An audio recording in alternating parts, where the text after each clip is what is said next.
All right, welcome back to Nine World Chronicles. I have a very interesting versus battle for you today.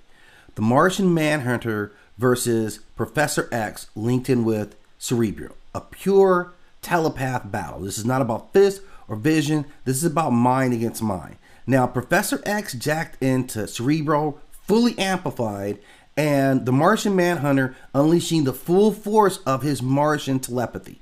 This is a battle that, man, really needs to take place. And there's a lot of categories we need to evaluate as we look at this.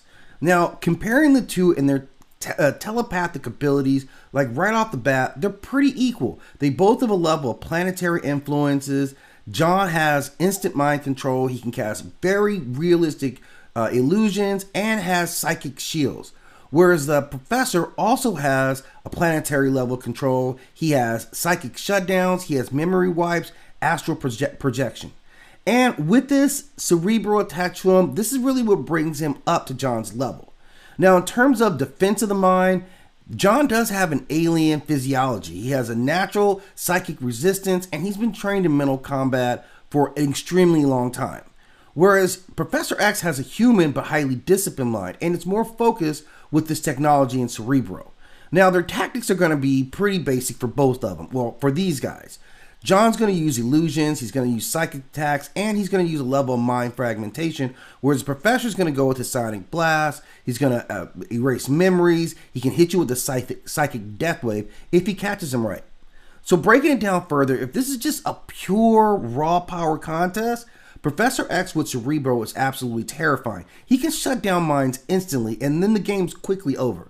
But John has that alien mind, which is uniquely resistant to human psychic frequencies, and he's resistant like planetary level psychics before, and encountered some cosmic mental attacks. So he's got a level of, one-upsmanship there.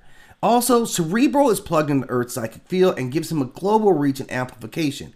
So he's got a little bit of advantage on there. Although as a machine, being that reliant on a machine shows a level of fragility there. Now, Professor X is going to come and try to overwhelm with mental force. John's going to counter by making you question everything around you with his illusions, and he could fracture his own consciousness into multiple streams, forcing Charles to chase multiple kind of ghosts of his mind, which split his focus. In terms of willpower, this is where the Martian Manhunter really gets his gusto. He's a millennium old. He's fought gods and cosmic entities. So he's fought other telepaths in other galaxies many times. Whereas, as I like to say to Professor X, you're just local. Because of that, I'm going to go with John 60% of the time. So if we run it 10 times, I'm going John over Professor X, but he will get 4 nice victories in.